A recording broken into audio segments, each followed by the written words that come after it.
Buenas tardes a todos. Muchísimas gracias por su puntualidad. Vamos a dar inicio al webinar del día de hoy. El tema que tenemos hoy es la designación de organizaciones terroristas y búsquedas en listas negras. Es un gusto presentar a Fernando Herrera, CAMS Audit, socio director de AML Consultoría Especializada. Muchísimas gracias, Fernando. Podemos comenzar. Ok, estamos ya. Muchas gracias, Dayana, como siempre a ti, a Sofón por, tantos años ya colaborando, ¿verdad? Y con estos webinars creo que ha sido un ejercicio muy padre de estar cerca, ¿no? De todos sus asociados. ¿Sí se me escucha bien? Nada más última ¿Sí? prueba. ¿Todo en Sí, orden? ¿verdad? Sí, Sí, perfectamente. Muy bien. Bueno, pues bienvenidas, bienvenidos. Tenemos que hay una hora, ¿verdad? Como siempre. Eh, correcto. aprox, Si sí, ¿verdad? Ok. nos tardamos un poquito más, no hay ningún problema. No, no pasa nada. Ok, ahí dejamos un espacio por ahí para dudas que puedan surgir y demás. Oiga, pues les preparé algo muy especial para hoy, porque hay mucho de qué hablar, cosas nuevas. Podemos decir muchas cosas de Donald Trump y una de ellas es que cómo nos ha dado material para hablar de PLD y cosas asociadas en lo que va de este año y apenas van unos cuantos meses, ¿no? Yo no sé qué va a terminar pasando, ¿verdad? Pero bueno, en ese sentido, en ese tenor, justamente les preparé esta presentación de hoy. Les traigo básicamente, bueno, les traía originalmente dos temas, que es el tema de la designación de cárteles como organizaciones terroristas, que a lo mejor ya lo escucharon en otros foros y demás, pero creo que vale la pena aterrizarlo nuevamente y que se entienda bien qué significa eso y qué implicaciones tiene y aterrizar bien lo que sí es y lo que no es también, porque hay muchos rumores, hay mucho amarillismo también, mucha información incorrecta ahí en el ambiente, entonces creo que vale la pena siempre aterrizar bien todo esto. Y luego está el tema este de, naturalmente, inescapable, ¿no? De CI Banco, Vector y Casa de Bolsa e Intercam Banco, que les voy a platicar también qué significa eso y por qué sucedió eso y qué implicaciones tiene y qué sí y qué no también, ¿verdad? Porque también una cantidad de amarillismo impresionante, ¿no? Ya los andaban ahí, este, prácticamente sentenciando de muerte, cuando realmente pues habrá que esperar y hay muchas aristas, ¿no? Que ya platicaremos más adelante. Y bueno, también les voy a platicar un poquito del último examen de certificación que fue hace básicamente un par de semanas. Las siguientes semanas se publican resultados. Les voy a platicar un poquito de eso. Y bueno, pues ayer, además, por si fuera poco todo esto, ayer se publicó la reforma o las reformas a la famosa PIORPI, a la ley que impacta directamente a las personas físicas y morales con actividades vulnerables. Entonces, hay mucho de qué platicar, pero bueno, son temas diferentes, son temas de actualidad que no es lo de siempre de PLD y se agradece, ¿no? Yo creo que se agradece que tengamos tanto de qué hablar y que no sea repetitivo, ¿verdad? Entonces vamos a empezar, si me lo permiten. Bueno, ya me hizo favor Dayana de presentármelo. A muchos yo sé que nos conocemos, pero para los que no, muy rápidamente, soy Fernando Herrera, soy director de esta firma especializada en temas de PLD, para asesoría, capacitación, auditoría, por supuesto. Estoy certificado en Estados Unidos, tanto como especialista como auditor, muy recientemente, apenas en mayo de este año obtuve la certificación avanzada como auditor. Déjenme presumirles que soy apenas el segundo mexicano en todo, vamos, desde que existe esta credencial en obtener la certificación como auditor de ICAMS. Y bueno, somos menos de 300 personas en todo el mundo y eso es algo que fue todo un reto, ¿verdad? Pero bueno, afortunadamente se logró. Tengo un diploma en el ITAM, en esta materia también, que además es mi alma mater. Estoy certificado naturalmente por la Comisión Nacional Bancaria de Valores aquí en México. Recién he hecho el examen ahora de recertificación hace un par de semanas. Estoy certificado por la UIF también en 2022, ya me tocará en 2027 también renovar aquel certificado. Y bueno, tengo 20 años dedicándome a esto. A mí nadie me platicó lo que es ser oficial de cumplimiento. Me tocó estar del lado de ustedes durante muchos años, tanto en un banco como en una aseguradora. Y bueno, pues, muchos ya nos conocemos, insisto, y nos vemos seguido en foros, conferencias. Y bueno, muchos de ustedes son además nuestros clientes, lo cual apreciamos enormemente, ¿verdad? Ahora, vamos con el primer gran tema. El primer tema es esta designación de cárteles o de ciertas organizaciones criminales, eh, sobre todo vinculadas al narcotráfico, que el gobierno de Estados Unidos, como Donald Trump lo estuvo, dice y dice y dice durante su campaña, ¿verdad? Cosa que terminó cumpliendo, finalmente fueron promesas cumplidas, si lo quieren ver así, si lo quieren ver desde esa perspectiva. El 20 de enero de 2025, recién iniciado el gobierno de el segundo término de Donald Trump, pues decidió a través de una orden ejecutiva designar a 8 organizaciones criminales como organizaciones terroristas. 6 de esas organizaciones son mexicanas. Vaya tema, ¿no?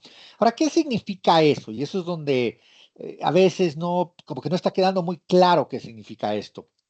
Lo que significa eso es que a partir de esta orden o de esta designación es ilegal proveer soporte material o recursos a las organizaciones que haya designado el gobierno de los Estados Unidos, porque eso se consideraría ahora financiamiento al terrorismo. Ahí está ese famoso acrónimo que en México parece un adorno, ¿no? Nada más al lado de PLD, PLD-FT, ahí está la famosa FT, ahí está el financiamiento al terrorismo. Ahora, la gran pregunta es, bueno, pero ¿qué significa soporte material? ¿Qué es eso? Es muy ambiguo. El gobierno de Estados Unidos, las leyes en general en Estados Unidos, así están escritas. Son muy ambiguas, están muy sujetas a interpretación. Entonces, en muy amplios términos, soporte material es entrenamiento, ojo, servicios financieros, por supuesto, asesoría, asistencia, incluso recursos humanos, cualquier tipo de apoyo o de soporte que el gobierno de Estados Unidos considere que yo le di o le facilité a una de esas organizaciones se puede considerar como financiamiento al terrorismo. Ese es el tema, ¿verdad? Ahora, ¿cuáles son los principales riesgos? Y cuando empezó todo esto en enero, luego empezó a salir gente a hablar de invasiones militares y de la Fuerza Aérea de Estados Unidos y que si los drones y demás. Espérenme tantito, ¿no? O sea, hay cosas mucho más reales, mucho más serias antes de cualquier, pues, de empezar a pensar en cuestiones catastróficas, ¿no? Hay riesgos inmediatos que ya están aquí, que mucha gente está perdiendo de vista. Miren, lo que pasa aquí es que el gobierno de Estados Unidos puede perseguir en materia penal y civil a personas que incluso de manera inadvertida hayan prestado soporte material o recursos, lo que eso signifique, a una organización designada por ellos, sin tener nada que ver con dedicarse al narcotráfico y mucho menos actividades terroristas. Es decir, me pueden acusar de financiar a una de esas organizaciones, pero no porque yo sea narcotraficante, no porque yo sea terrorista, ¿verdad? Naturalmente, como seguramente ya muchos de ustedes lo han conceptualizado, las empresas que se ven orilladas a pagar extorsiones, derechos de piso, pues son muy vulnerables a esto. Están literal sobre un barril de pólvora. No se diga los migrantes, no se diga toda esa infraestructura que tenemos en el norte del país, ¿verdad? Es muy susceptible a todo esto. Fíjense bien. Según una encuesta realizada el año pasado, precisamente por esta amenaza que ya había desde la campaña de Donald Trump de nombrar terroristas, etcétera, la American Chamber of Commerce hizo una encuesta entre 218 de sus compañías agremiadas y el 45% de ellas declararon haber recibido amenazas y sido extorsionadas a cambio de, ya saben, protección, el famoso derecho de piso, la famosa extorsión, ¿verdad? El 12% de esas compañías manifestaron que el crimen organizado ha tomado control parcial de la venta, distribución y o fijación de los precios de sus productos. Y estamos hablando de las compañías agremiadas a la American Chamber of Commerce, que no son compañías chiquitas. Imagínense las chiquitas y las medianas, el porcentaje naturalmente va a ser mucho más alto, son mucho más vulnerables a todo esto. Como seguramente ya varios de ustedes le cacharon, el nuevo riesgo es que lo que antes era pagarle, que de por sí ya era algo terrible, pero lo que antes era pagarle a un extorsionador, pues ahora resulta que si ese extorsionador forma parte de una de esas 6 organizaciones designadas como terroristas, pues resulta que ya no le estoy pagando a un extorsionador, le estoy pagando a un terrorista, según el gobierno de Estados Unidos. Y eso puede ser perseguido penalmente como financiamiento al terrorismo. Insisto, no hay que hablar de invasiones militares. Ese es otro tema. Hay un riesgo aquí real, auténtico, serio, hoy, que es este, ¿verdad? Mucho más cercano a nosotros de lo que pudimos haber pensado, ¿no? Ahora, para el sistema financiero, ¿cuáles son los riesgos? Pues es que es una cadenita de consecuencias, ¿verdad? Imagínense, un banco extranjero, estadounidense y de otros países, pues va a intentar por todos los medios a su alcance mitigar el riesgo de ser contagiado, del famoso contagio sistémico. Oye, Banco Mexicano, y luego con lo que acaba de pasar, imagínense, ¿no? Con Banco y con Intercam y demás. Oye, Banco Mexicano, ¿tú con quién operas, Porque yo no quiero que me contagies nada, ¿vale? Entonces se están poniendo bravísimos, particularmente con todas las relaciones de corresponsalía bancaria. La cadenita es que entonces los bancos mexicanos ahora deben cumplir con aún más requisitos de diligencia reforzada ante sus contrapartes extranjeros. Y por ende, los bancos mexicanos ahora le están exigiendo a sus clientes, pues, más detalle, más información, se está aplicando una diligencia reforzada, precisamente por ese temor a ser contagiado. Ahora, ¿quiénes son clientes de los bancos mexicanos? Pues las OFOPES, ¿verdad? Entonces es ahí donde pues, tenemos que estar preparados, porque si de por sí siempre han sido los bancos complicados con el sector SOFOM, esto, esto solamente se va a reforzar más, ¿no? Es una realidad porque ahora a esos bancos mexicanos, sus contrapartes extranjeras, le están exigiendo mucha mayor transparencia, mucho mayor detalle, mucho mejor, mucho mayor conocimiento de sus clientes. Y si se puede, de los clientes de sus clientes. Volvemos a la misma premisa. Lo que antes era operar con una organización criminal, ahora podría resultar en operar con una organización terrorista. Y nadie quiere eso. Nadie quiere ser contagiado con eso. Ese es el tema. Ahora, si soy una SOFOM, si soy una entidad financiera, ¿qué hago para mitigar estos riesgos? Primer tema esencial, chavos, deben fortalecer sus protocolos de verificación de listas negras. El proveedor que usen, yo sé que hay muchos, ¿verdad? No voy a decir nombres para no hacer comerciales, pero creo que todos, creo que todos saben quiénes son, ¿verdad? Y hay muchos. Pero hay que fortalecer esos protocolos de verificación de listas. Los algoritmos tienen que ser más sofisticados. Ya se acabó esa época. Olvídenla, denla por perdida, aquella época de las búsquedas exactas y si no me salió exactito el nombre, entonces ya no lo busco más. Por favor, eso ya se tiene que acabar. Es muy peligroso seguir pensando así. Las búsquedas tienen que ser por aproximación, fonéticas, algoritmos más sofisticados, que si la coma, que si el acento, que si el punto y coma, que si la ñ, etcétera, tiene que haber un algoritmo lo suficientemente sofisticado para poder cachar bien esas coincidencias, aunque no sea un match perfecto, pero sí poder tener suficiente información para trabajar. En la época en la que vivimos ahora, la tecnología existe de sobra para ello. Simplemente hay que implementarlo con los proveedores correctos. Eso es todo el tema, ¿verdad? También es fundamental que verifiquen todos los listados que su proveedor de listas les proporcione sobre narcotráfico y terrorismo. Les voy a platicar por qué, porque el comentario.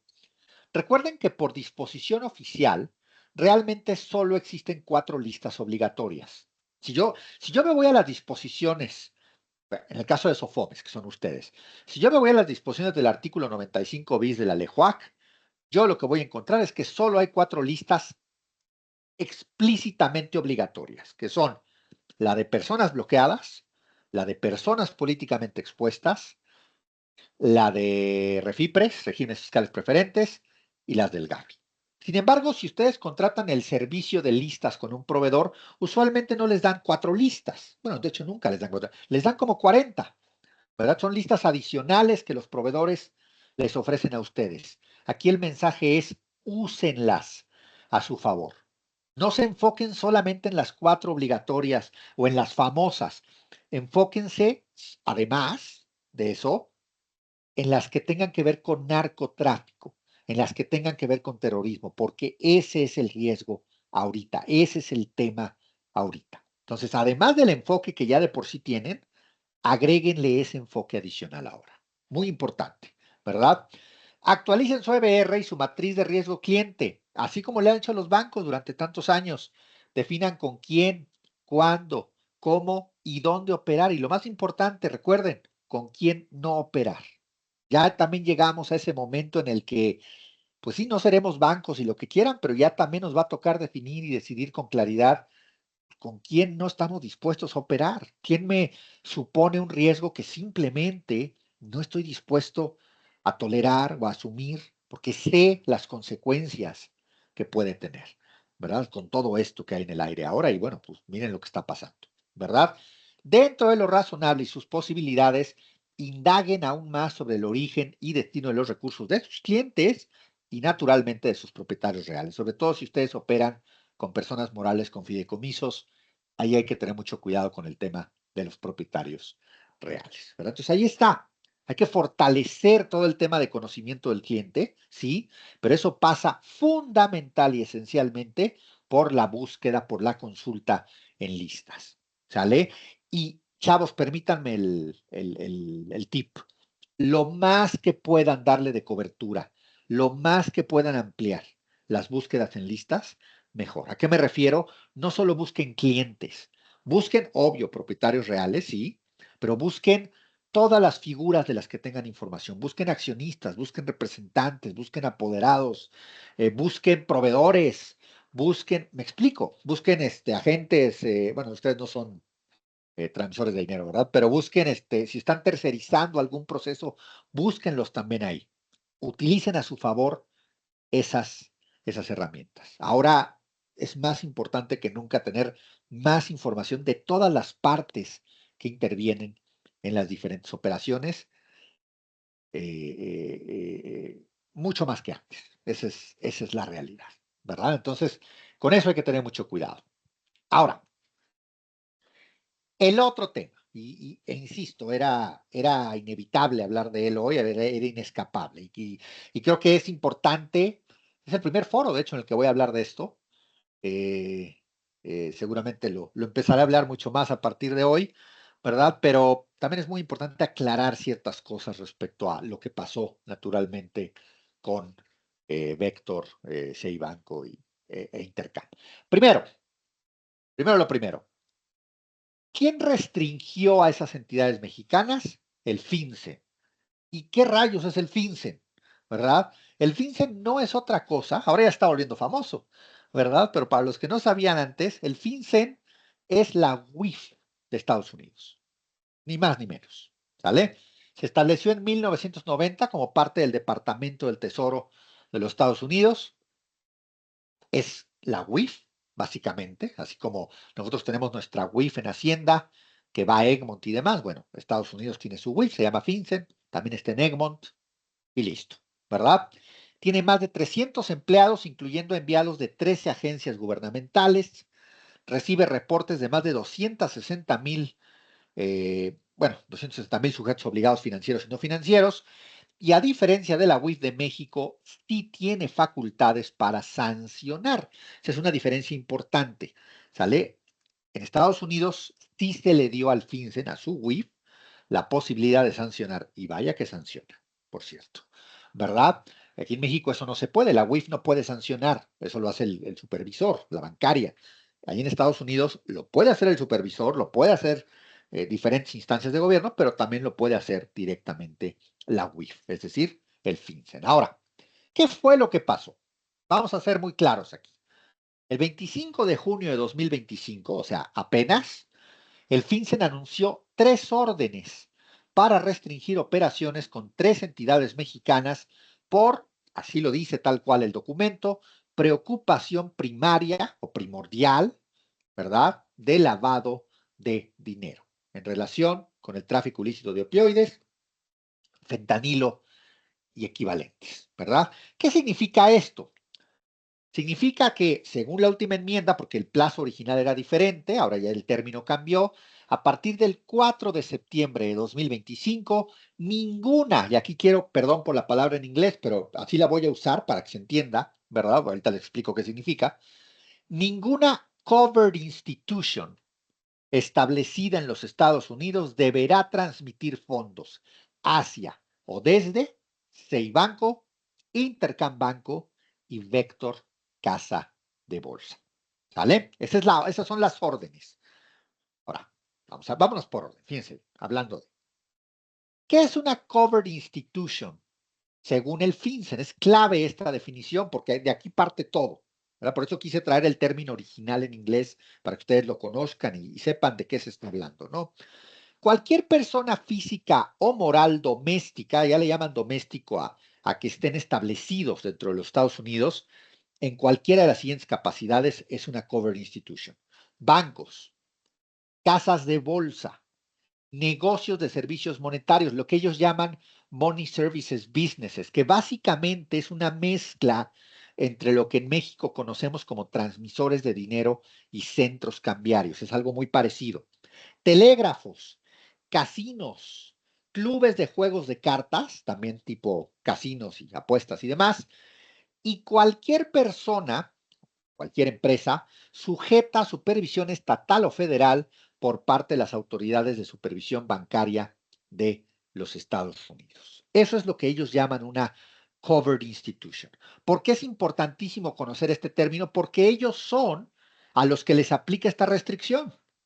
Es así de sencillo, ¿verdad? Ahora, ¿qué pasa si yo estoy en México y soy una subsidiaria o una filial de una covered institution en Estados Unidos? Y la respuesta que nos da el propio gobierno de Estados Unidos es que hay demasiadas variantes, ¿sale? Entonces, si yo estoy en esa situación peligrosa como subsidiaria mexicana de una covered institution, pues debo consultar con mi compliance corporativo de esa institución estadounidense para determinar pues si también me aplica en México cumplir con estas restricciones o si puedo seguir operando con normalidad. Pero el propio gobierno de Estados Unidos no está dando una respuesta clara porque puede haber muchas variantes, diferentes tipos de subsidiarias, diferentes tipos de participación, diferentes tipos etcétera. ¿Verdad? Entonces se tiene que analizar por caso. Corresponde a cada subsidiaria mexicana checarlo con su matriz, pues con su corporativo, ¿verdad? Ahora, además de no transmitir fondos con las entidades mencionadas, ¿existe alguna otra orden o restricción impuesta por el gobierno de Estados Unidos? Hasta ahorita, no. No se nos puede olvidar que estas acciones, que estas órdenes restrictivas, las emitió el FinCEN, no la OFAC. La OFAC es mucho más agresiva y la OFAC todavía no se mete en este tema. ¿Sale? Entonces, todo lo que tiene que ver con reportes de operaciones inusuales y demás queda completamente a discreción de cada covered institution en lo individual. No hay una obligación expresa de reportar todo, ni mucho menos. Y tampoco se está exigiendo bloquear transacciones específicas ni congelar fondos. Simplemente la orden es, me regreso, a partir del 4 de septiembre no puedes ni mandar ni recibir de esos 3 bancos. Esa es la orden. Y no hay más. Hasta ahorita, por supuesto. ¿Verdad? Ahora, las covered institutions a las que les aplican estas restricciones deben de restringir operaciones inmediatamente. No, el propio FinCEN implementó lo que ellos llaman un wind down period, que básicamente es un periodo de gracia, a efecto de que las covered institutions tengan suficiente tiempo para adaptar sus prácticas de negocio, responder y cumplir con las restricciones impuestas. Entonces, por ejemplo, si yo soy Bank of America y tengo operaciones pendientes con Vector, con Intercam, con Sei Banco, las puedo seguir haciendo hasta antes del 4 de septiembre. A partir del 4 de septiembre entran en vigor las restricciones, no antes. ¿Sale? Ahora, ¿qué multas puede imponer el FinCEN? Pues entretenidas, ¿verdad? En materia civil, hasta 1.7, casi 1.8 millones de dólares, pero por transacción o acto violatorio de las restricciones establecidas. Esto puede ser una locura si se empieza a acumular, ¿verdad? En el ámbito criminal, en términos criminales, hasta $1 millón, igual por cada transacción o acto violatorio de las restricciones establecidas. Y todos sabemos que en Estados Unidos el tema de las multas es bastante pesado, ¿verdad? Bastante salvaje, por decirlo así. Ahora, ¿qué respondió México? Antes de eso, la cosa está así, chavos. ¿Sale? Espero haberme explicado. Hay una serie de restricciones, sí, pero son en Estados Unidos y le aplican solamente a quienes ellos consideran que son covered institutions. Entonces, el tema es en Estados Unidos. Si soy una subsidiaria mexicana de una covered institution en los Estados Unidos, entonces tengo que ver qué onda con mi caso particular, pero de ahí en fuera solamente es eso lo que está restringido. ¿Vale? Ahora, ¿qué respondió México? Vamos a ver. Al día siguiente del anuncio del gobierno de Estados Unidos, bueno, nada más digo, no lo escribí aquí en la diapositiva, pero se los platico. El día que salieron las órdenes, el 25 de junio, lo primero que hizo el gobierno mexicano, en mi opinión, de forma precipitada, fue salir a negar absolutamente todo y a decir que no había indicios y demás. Y claro, para tranquilizar mercados y demás, pero la verdad es que creo que sonó un poquito precipitado salir a defender así sin mirar más. Sobre todo porque al otro día, pues terminaron haciendo todo lo contrario. Entonces, al otro día del anuncio de estas órdenes, el 26 de junio, la comisión anunció la intervención gerencial temporal de las administraciones, naturalmente, de Sei Banco, Intercam Banco y Vector Casa de Bolsa. Ya creíamos que las intervenciones gerenciales en México se habían quedado en los 90, ¿no? Básicamente. Y pues miren, aquí están otra vez y ahora 3 por 1, ¿verdad? Ahora, el 4 de julio pasado, la comisión anunció la transferencia temporal del negocio fiduciario de CEI Banco e Intercam a la banca de desarrollo. Pero aquí viene una frase muy peligrosa que dice, con miras a transferirlo de manera permanente a instituciones financieras privadas. Chavos, chavas, eso no es más que una especie de mensaje de que pues no les ven muchas posibilidades de sobrevivir, las están prácticamente desahuciando. Más si vieron la noticia el día de hoy, no fue ayer, fue hoy, no sé, de que les bajaron la calificación básicamente a nivel chatarra, ¿verdad? Entonces sí pues vienen tiempos muy difíciles para esas tres eh, entidades en particular, ¿no? El 15 de julio de 2025, la comisión informó la actualización de 53 multas por un total de 185 millones de pesos a las tres entidades en conjunto, es decir, en total, las tres, pero quiero ser claro en algo. Por incumplimientos previos, no es que los estén multando por lo que acaba de pasar o por lo que dijo Estados Unidos o por lo que si el fentanilo, que no tiene nada que ver. Los están multando por algunos temas, por algunos hallazgos que ya traían de revisiones anteriores, no han pasado los 5 años de caducidad y demás, entonces ahora sí decidieron imponer las multas. Pero, por ejemplo, prácticamente todas las multas para Vector no tienen nada que ver con PLD. Yo sé que suena verdaderamente ridículo, ¿no? Pero así es, ¿no? Entonces, tampoco vayamos a pensar que son multas derivadas de todo esto. Simplemente es una consecuencia de sí imponer la multa, pero no por lo que está pasando ahorita, sino por cosas que ya pasaron antes y que no necesariamente son en materia de PLD. No podemos evitar pensar que es simplemente una forma del gobierno de México decirle a Estados Unidos, mira, sí estoy haciendo algo al respecto, pero la verdad hay dos temas, y se los digo eh, con todo lo que me ha tocado ver en estos 20 años que me he dedicado a esto. La multa es muy bajita, o sea, en términos de lo que se considera una multa seria en Estados Unidos, esta multa es de risa. Es una multa de $10 millones. Bueno, aparte, en total, pues es una risa, ¿no? En términos de lo que se esperaría tal vez en Estados Unidos. Y dos, insisto, ni siquiera son por temas vinculados a lo que Estados Unidos está alegando, es por otras cosas, ¿no? Entonces, yo no creo que esto vaya a ser necesariamente algo que calme al gobierno de Estados Unidos. Pero bueno, lo veremos de aquí a septiembre, por supuesto, ¿verdad? Ahora, esa fue la respuesta de la bancaria o de Hacienda, básicamente, ¿vale? Ahora, la UIF, ¿qué pasa con la UIF? El 13 de julio, la UIF publicó un comunicado mediante el cual, y lo cito, desmiente categóricamente que esté reservando información antilavado a otros países, como publicó hoy el periódico El Universal, y manifestó la UIF cumplir con sus diversos compromisos internacionales de colaboración ante Egmont y demás eh, instancias. Sin embargo, aparentemente se trata de un error de interpretación, o seguramente no es tan aparente, de hecho, ya que lo señalado por el Universal es que la UIF dejó de hacer pública esa y otra información en sus informes de actividades, lo cual yo les puedo decir que sí es cierto. ¿Sí? Déjenme me explico, me voy a explicar mucho mejor en esta diapositiva. Miren, cada 3 meses, y luego cada 6, y lo van así actualizando, la UIF publica un informe de actividades. Hasta diciembre del año pasado era información muy valiosa la que publicaba la UIF.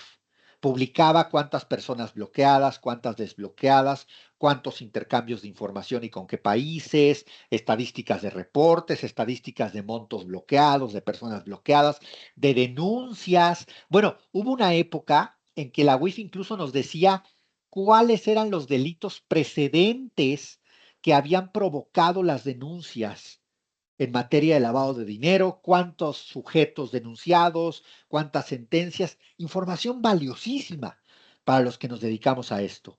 Y el Universal tiene razón en decir que a partir de enero de este año, esos informes de la UIF que eran de 50 páginas, de repente se volvieron informes de 9 páginas y le quitaron prácticamente toda esa información.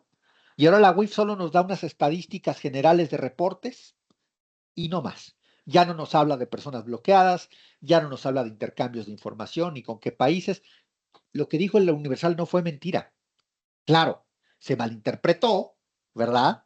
Y entonces ahora la UIF sale a defenderse diciendo es que yo no he dejado de colaborar con otros países. No, nadie está diciendo eso. Seguramente sí colaboran. Malo si no, ¿verdad? El comentario es, lo que sí está pasando es que no está habiendo suficiente transparencia, ¿verdad? Y al interior de México, ¿no? Para enterarnos, pues realmente qué es lo que está haciendo la UIF o cuáles son los resultados de las actividades que hace la UIF. Y eso es real, eso es real. Se los digo yo que, que siempre me había basado mucho en los informes de la UIF para las capacitaciones que yo doy, y de repente me quitaron el 80% de la información de esos informes y ahora la tenemos que estar consiguiendo en otras fuentes, ¿verdad? Entonces a mí me consta que esos informes, desgraciadamente, pues sí han perdido mucha transparencia con el paso del tiempo, ¿verdad? Ahora, regresando al punto, chavos, ¿qué sigue y qué hacemos? ¿Sale? Porque esa es la pregunta del millón. Si soy una persona física o moral mexicana o una entidad financiera mexicana, entonces dejo de operar con Vector y con Intercam y con Banco nomás porque el gobierno de Estados Unidos lo dijo, ya. ¿Sí o no? Y habrá quien diga que sí, habrá quien diga que no, ¿verdad? A ver, vamos a ver. Primer punto. Actualmente no hay restricciones impuestas por autoridades mexicanas para operar con esas tres entidades mencionadas. O sea, yo puedo operar con absoluta normalidad en México con Vector, Banco e Intercam.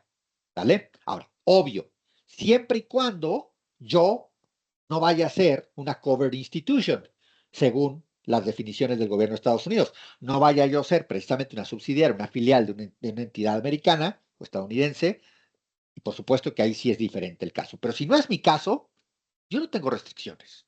Ahora bien, aquí es donde ya viene lo de mi cosecha, ¿verdad? Por supuesto, y por lo que me dedico y que nos conocemos ya muy bien, ¿verdad? Independientemente de esto, si soy una entidad financiera mexicana y aunque no sea yo una covered institution, que probablemente ninguno de ustedes lo va a hacer, lo prudente y conducente, si yo fuera oficial de cumplimiento de una SOFOM, pues es fortalecer inmediatamente mis protocolos de identificación y conocimiento del cliente, consulta de listas, alertamiento de posibles operaciones inusuales, a efecto de aplicar un enfoque basado en riesgo y tomar decisiones respecto a establecer relaciones de negocio y realizar operaciones con esas tres entidades. ¿Por qué? Porque hay un tema de riesgo. Y lo que me va a permitir tomar una decisión es, pues, qué tolerancia tengo a ese riesgo, qué apetito tengo para ese riesgo. Me interesa hacer operaciones con alguna de esas tres entidades que claramente están en problemadas. El gobierno no me está diciendo que restrinja nada. No soy una cover institution en Estados Unidos. Entonces, así como que tener que, no, pero a lo mejor no quiero operar con ellos. A lo mejor siento que no nos conviene, a lo mejor siento que es demasiado riesgo y no quiero saber de ese riesgo. Eso es válido, ¿verdad? Es la misma razón por la que los bancos de repente se empezaron a poner tan bravos con las OFOMES, justamente. ¿Quién le ordenó a los bancos que dejaran de operar con SOFOMES? Nadie, nadie. Al contrario, está perfectamente permitido. ¿Por qué los bancos dejaron de operar con algunas SOFOMES? ¿O por qué, al revés, por qué algunos bancos dejaron de operar con SOFOMES? Por un tema de gestión de riesgos. No porque se los hayan ordenado o porque hay una restricción del gobierno. No, un tema de gestión de riesgos, de apetito de riesgo. Bueno, es el mismo tema. Si yo quiero seguir o no operando con, a través de ese banco Vector e Intercam, va a depender completamente en México, hasta ahorita, de un tema de apetito de riesgo. Y eso hay que analizarlo, y eso hay que entenderlo, y eso hay que implementarlo. Ese es el mensaje, chavos. Pues no hay obligación, no la hay, pero sí tiene que haber una gestión de riesgos seria, ¿verdad? Esto es bien importante. Muy bien, chavos. Ese era el gran tema. Recuerden, cuidado con el contagio sistémico. Ese es el riesgo, que termine yo contagiado, que termine yo embarrado, ¿verdad? La famosa manzana podrida, ¿no? Y lo que pasa cuando está en contacto con otras, ¿no? Entonces, cuidado con este tema del contagio sistémico. Eso es lo que todos queremos evitar. Fueron los dos grandes temas de hoy. Déjenme cerrar con otro par que creo que vale la pena también. Chavos, el examen de certificación de la Comisión Nacional Bancaria de Valores, pues ya pasó el primer examen del año, me tocó hacerlo como cada 5 años, el 28 de junio, el 23 de julio, es decir, la próxima semana llegan los resultados. La segunda evaluación será el 25 de octubre, ya se va a abrir la convocatoria el 29 de julio hasta el 4 de septiembre. Curiosamente es la fecha en la que entran en vigor las restricciones, por cierto, contra las entidades mencionadas, pero bueno, es una coincidencia. Y listo. Les platico. El examen, el consenso general es que este examen del 28 de junio pasado estaba más difícil que cualquier edición anterior. Yo creo que es un poco ambiguo o un poco arbitrario decir eso, pero ese es el consenso y ese es el sentir general. Ahora, obviamente no todos hacemos todos los exámenes, entonces por eso es que le digo que se me hace un poco arbitrario pensarlo así, pero bueno, sí hay una coincidencia entre gente que yo, por ejemplo, es la tercera vez que lo hago, ¿no? Porque lo hice en 2015, luego lo hice 5 años después en 2020 y ahora me tocó en 2025. Y sí, si yo hago un comparativo con los dos previos, sí estaba más difícil este. Pero luego también hay gente que lo hizo hace un año y no lo pasó y lo volvió a hacer este año y dice que estaba más difícil este que el del año pasado. Entonces sí pareciera haber una especie de consenso, ¿verdad? De que estaba más difícil que otras ediciones. Ahora, tenemos tiempo.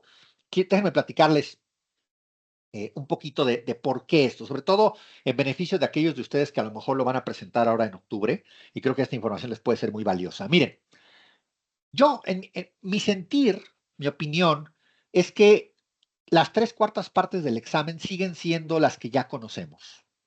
Sí, con algunas preguntas que pueden cambiar y demás. Acuérdense que que no siempre van a ser las mismas preguntas, son 800 reactivos los que la comisión tiene diseñados y en cada examen salen 130 solamente, entonces el pool es muy grande.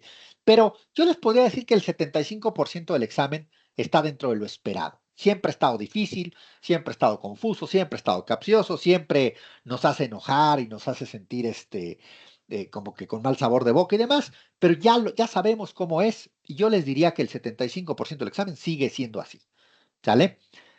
Pero hay una cuarta parte del examen, de este último examen en particular de hace 2 semanas, que sí estaba particularmente complejo, sobre todo algunos casos prácticos que desafortunadamente nadie puede saber cuál es la respuesta correcta más que la propia comisión. ¿Por qué? Porque son casos inventados, son casos hipotéticos. Entonces yo no me puedo ir a las recomendaciones del GAFI a checar la respuesta correcta, o no me puedo ir a las disposiciones de carácter general a ver cuál es la respuesta correcta. No va a haber una fuente oficial de la respuesta correcta. ¿Por qué? Porque son casos inventados o conceptualizados por la comisión y solo ellos saben, solo quien diseñó el reactivo va a saber cuál es la respuesta correcta a esos casos. Y sí, déjenme decirles que están increíblemente confusos, capciosos, a veces pareciera que hasta mal redactados, pero no sabe uno si a propósito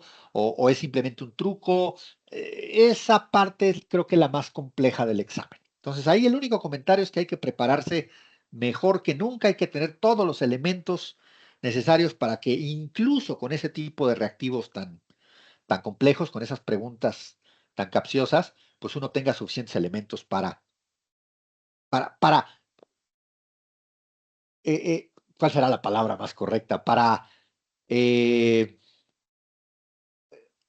tal vez por eliminación, ¿verdad? Por criterio, por lógica, por sentido común, lograr escoger la respuesta correcta, ¿verdad? Lograr llegar a la respuesta correcta. Pero hay que tener suficientes elementos de estudio, técnicos, teóricos, para poder llegar a eso, ¿verdad? Porque está realmente confuso. Ese es el mensaje. Ahora, este es un tema que cada vez se está poniendo más peligroso, chavos. ¿Por qué? Fíjense, todavía no tenemos obviamente los resultados del último examen, no se han publicado, pero por lo menos hasta el último examen del año pasado, de 3.454 entidades que requieren un oficial certificado, solo 1.500 lo tienen, no es ni la mitad. Si nos vamos al sector SOFOM, que ustedes representan, pues, híjole, solamente la tercera parte de las SOFOMes tienen al oficial certificado. Es un tema muy delicado. ¿Por qué? Porque, fíjense, son 1.138 SOFOMes, es decir, el 70% de las entidades que no tienen al oficial certificado son SOFOMES no reguladas. Y lo que más nos preocupa es que uno pensaría que cada vez que hay un examen de certificación pues, se llena el aforo, porque pues hay más de 1.000, cada vez que hay examen son 1.500 lugares. Entonces, si hay 1.900 entidades sin oficial certificado, pues uno pensaría que el aforo siempre se llena, pero no. Y nada más para que se den una idea, en el último examen, el de hace 2 semanas, solamente se llenaron 488 lugares. O sea, eso quiere decir, y perdón por cómo lo voy a decir, pero eso quiere decir, réstenle, 1902 menos, bueno, 1500, pónganle, menos 488, eso quiere decir que a 1.100 entidades, de plano, les valió un sorbete siquiera inscribir al oficial a que hiciera el examen. Si quiere inscribirlo, pues.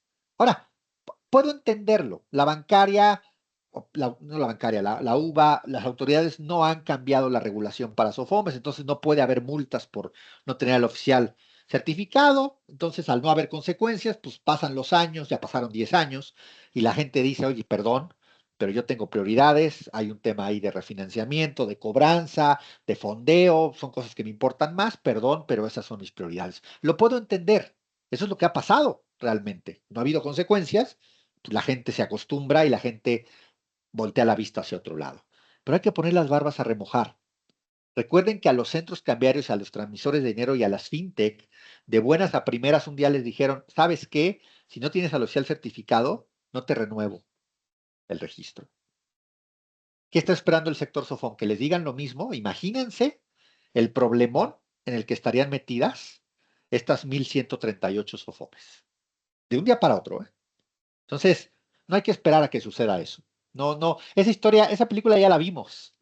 Que no se repita con el sector Sofom, sobre todo el sector que más aprecio y que más cariño le tengo, ¿no? Porque con Sofomes hemos ido de la mano desde que las regularon hace ya, ¿qué fue? 13 años, 14 años que salieron las primeras disposiciones de para tener para Sofomes. Entonces, es un sector al que le profesamos un cariño muy especial y nos daría mucha tristeza que empezaran a sufrir lo que sufrieron los centros cambiarios y los transmisores hace años, precisamente por este tema. Entonces, no se arriesguen, certifiquen a su oficial. Acuérdense que para bancos ahora sí ya es obligatorio certificar al oficial por disposición oficial, con multas previstas y demás.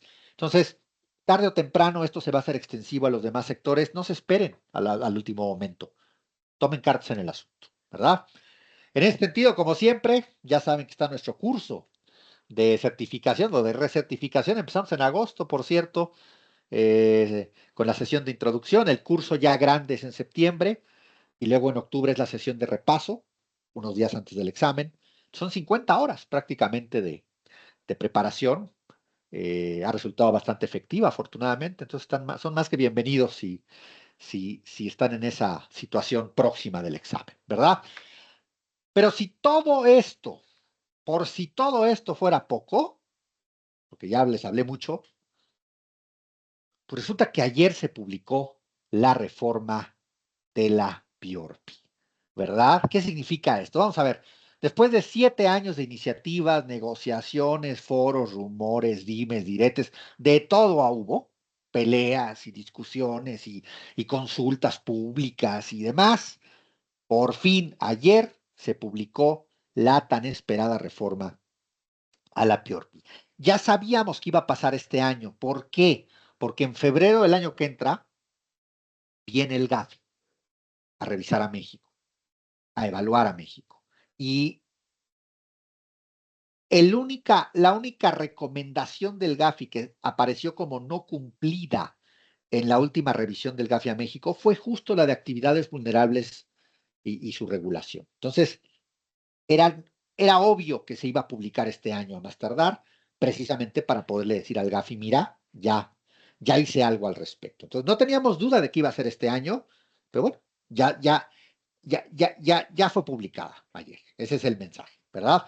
Ahora, la publicación incluye múltiples ajustes y adiciones a la famosa PIORPI y al artículo 400 bis del Código Penal Federal, que es un tema más peligrosillo ahí con la Guardia Nacional y demás, que habrá que analizar muy a detalle y que les estaremos informando una vez que haya más información al respecto, ¿no? Aquí lo que les voy a adelantar es lo siguiente. Lo que todo esto significa es que ahora quienes realizan actividades vulnerables deberán cumplir con algunas obligaciones similares a las de entidades financieras. Ya en algunos casos se prevé auditoría, capacitación, obviamente sistemas, el KYC más robusto, ya no es el puro expedientito como antes, ahora ya se le pone mucha mayor atención al tema de propietarios reales, que ya existía, pues simplemente ahora se refuerza y demás, ¿verdad? Sin embargo, para prácticamente todas las obligaciones necesitamos esperar a que Hacienda, es decir, la UIF en este caso, actualice las reglas de carácter general, que es donde va a venir el detalle de cómo cumplir, de los criterios y procedimientos para cumplir con estas nuevas obligaciones. Pero se dieron los señores un plazo de 12 meses a partir de hoy, por cierto, porque se publicó ayer, ¿verdad? Entonces, esas reglas de carácter general se podrían publicar incluso a más tardar hasta el 17 de julio del año que entra. Como va a venir el GAFI pronto, yo no creo que la UIF se vaya a esperar tanto para actualizar las reglas, pero lo veremos, solamente el tiempo lo dirá. Yo creo que lo van a hacer este mismo año, precisamente para poderle decir al GAFI, oye, no solo publicamos la ley o las reformas, sino que ya también eh, eh, tenemos las reglas andando, ¿verdad? Entonces, esa es la novedad. Naturalmente, damas y caballeros, los mantendremos informados de los diferentes acontecimientos que se vayan dando de aquí en adelante. Ahorita es la pura publicación de la reforma, sí hay que analizarla, sí hay que leerla, ya sabíamos lo que iba a decir, ya la iniciativa estaba más que circulada, pero tenemos que esperar, insisto, la publicación de las reglas, ¿verdad? Para poder entender exactamente alcances, de qué vuelo está el trancazo, ¿verdad? Y sobre todo los tiempos específicos, criterios y procedimientos a detalle. Todo eso lo tenemos que esperar todavía, ¿verdad? Entonces, hasta ahorita tampoco se dejen engañar si escuchan ahí en el ambiente de que no, es que ya a partir de mañana cambió todo y ya nada es igual y tienes que cumplir con 1000 cosas. Espérenme tantito, ¿no? Paso a paso, es apenas la publicación de la reforma, hay que esperar las reglas. Ese es el mensaje. ¿Sí? No se dejen amedrentar gratis, ¿verdad? Y listo, algunos avisos parroquiales que les quiero transmitir. Yo sé que muchos de ustedes son clientes de auditoría nuestros, entonces nada más el mensaje para los que lo son es que, como ustedes saben, los contactamos a todos nuestros clientes de auditoría en junio para preguntarles, oye, ¿cómo vas con los hallazgos que reportamos en el informe? ¿Ya lo subsanaste? ¿Te ayudo? ¿Te doy una opinión? ¿Qué hacemos? Porque yo no quiero que reincidas el año que entra. Ni tú quieres reincidir, ni yo quiero que reincidas como auditor, ni la bancaria quiere que reincidas como supervisor. Entonces, eh, dime cómo vas, ¿verdad? Y en este mes de julio es que estamos recibiendo información o retro de nuestros clientes precisamente para darles una opinión respecto a, oye, tus hallazgos ya quedaron subsanados, ya estás bien, o todavía te falta esto, te ayudo con esto otro, etcétera, etcétera, etcétera. El chiste es evitar reincidencias. Una auditoría, chavos, es normal que traiga recomendaciones y hallazgos. Lo que no está muy bien es que sean cosas que reincidan año y año y año tras año, ¿verdad? Eso es lo que no debería ser. Entonces, por eso es que hacemos este programa de esta manera. Es obvio que esto no tiene costo para nuestros clientes de auditoría, es parte del servicio. Ahora, precisamente hablando de la auditoría, pues se abren contrataciones como cada año. Ahora hay clientes que empiezan a preguntar desde mayo o desde casi abril. Oye, ya quiero contratarme auditoría para el año que entra. Está padrísimo, ¿verdad? Pero bueno, oficialmente siempre abrimos contrataciones en julio, agosto. Ya están abiertas las contrataciones, ya saben, muchos de ustedes ya nos conocen, tenemos más de 20 años haciendo esto, estamos certificados por la Comisión, por la UIF y ahora por ACAMS también en esta materia. Fuimos oficiales de cumplimiento, tanto bajo la Comisión Nacional Bancaria como la de Seguros y Fianzas. Nuestros informes obviamente están adheridos a lineamientos, como debe ser. Son los resultados, se aterrizan, son concisos, comprensibles. Es de lo que más nos enorgullecemos. Creemos que damos un informe de auditoría útil, un informe que tú cuando lo lees lo entiendes y dices, ya sé lo que quiere decir mi auditor, ya sé qué es lo que tengo que arreglar, ya sé cómo lo tengo que arreglar. Perfecto, manos a la obra. De eso se trata, que el informe sea amigable, que se pueda leer, que se pueda entender, que sirva de algo, que no sea simplemente el cumplimiento de un protocolo, de una obligación, ¿verdad? Por cumplir y ya, que sirva de algo, ¿verdad? Que sea efectivo, que sirva para algo. Y bueno, como ya se los comenté, también nuestro servicio incluye ese seguimiento que damos el año siguiente a la resolución de los hallazgos. Nuestro próximo curso avanzado para oficiales de cumplimiento en diciembre, como todos los diciembres de todos los años, tenemos nuestro curso técnico avanzado para oficiales de cumplimiento. Es un curso de actualización, sobre todo para esos oficiales que en todo el año no se capacitaron y que ya se les está yendo el ejercicio y dicen, caray, un curso de última hora, ¿dónde está? Pues ahí está el nuestro, ¿verdad? Como ahí son cursos, ese curso de fin de año suele tener más de 100 personas conectadas siempre. Y bueno, pues más que bienvenidos, por supuesto. Y bueno, para más eventos y demás, síganos por favor en redes, ahí se pueden enterar de todo. Participamos mucho con ASOFOM, participamos con otras asociaciones, participamos mucho con proveedores, tanto de sistemas como de listas negras y demás. Entonces, se pueden enterar ahí en nuestras diferentes redes sociales. Síganos, créanme que vale la pena. Sobre nosotros, ya saben que estamos en Guadalajara para servirles, ya saben a qué nos dedicamos, todo lo que sea de PLD, auditoría, sobre todo, capacitación, manuales, dictamen técnico, EBR, todo lo que tenga que ver con PLD. Y bueno, por último, disfruten este verano, ya saben que están en buenas manos, lo que queda del verano.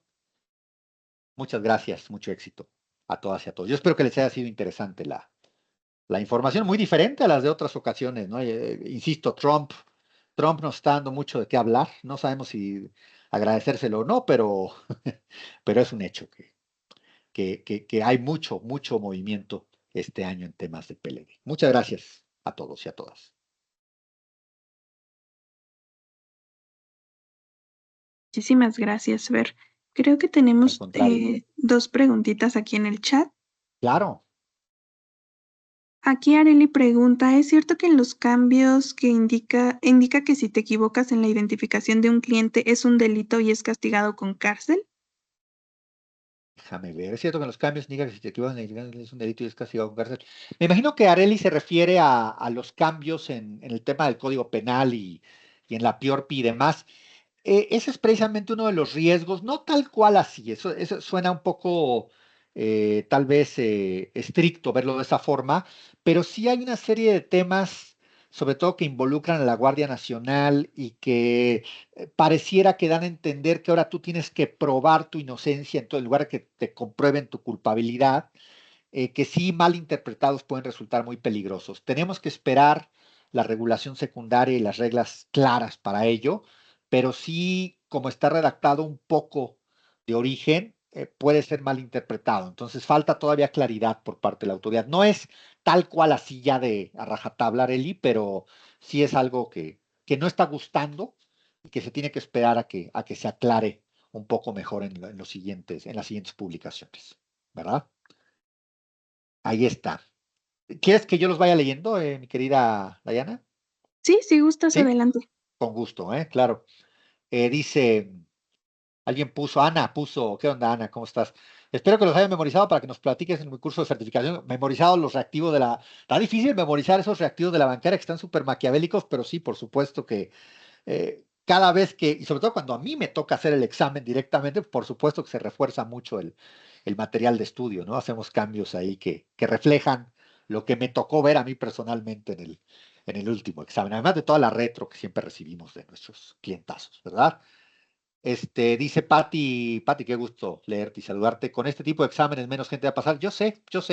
Ya veremos cuál es la estadística esta vez, pero sí se ve todavía más difícil que antes, pues. Entonces, pues sí, no es un buen augurio, ¿no? En ese sentido. Dice Julieta, pero algunos de los fondeadores te piden que tengas al oficial certificado. Ese es un tema diferente, ¿no? O sea, yo a lo que me refería es a lo que es regulatoriamente obligatorio. Si tu fondeador te exige al oficial certificado, quien te está financiando o alguna contraparte extranjera y demás, pues ahora sí que dependerá de si quieres celebrar ese contrato con él o no. Si lo quieres, pues tendrás que tener al oficial certificado, por supuesto, ¿no? Ahora sí que se vuelve una decisión de negocio, pero no porque te lo esté exigiendo la autoridad, sino es porque hay una contraparte ahí que te lo está pidiendo, ¿no? Entonces, ahora sí que ya es un tema diferente, ¿no? Ahora sí que es una motivación diferente para tener al oficial certificado. Pregunta Guillermo, ¿tenemos descuento en el curso por ser miembros de SOFOM? Por supuesto, los socios de SOFOM siempre tienen algún beneficio con nosotros. Imagínense, tenemos, eh, ¿qué son? Pues, 12 años, básicamente, colaborando, 12, 13 años colaborando, entonces sí es una relación ya muy estrecha con la asociación, que aparte con buenas amistades y excelentes relaciones, entonces por supuesto que siempre hay algún beneficio ahí, Guillermo, ¿vale? Bueno, y para todos, ¿vale? El comentario, por supuesto. Y creo que nada más, Diana, no veo más comentarios, creo. Perfecto. También si alguien quisiera participar, con que levante su mano, nosotros damos acceso a su micrófono.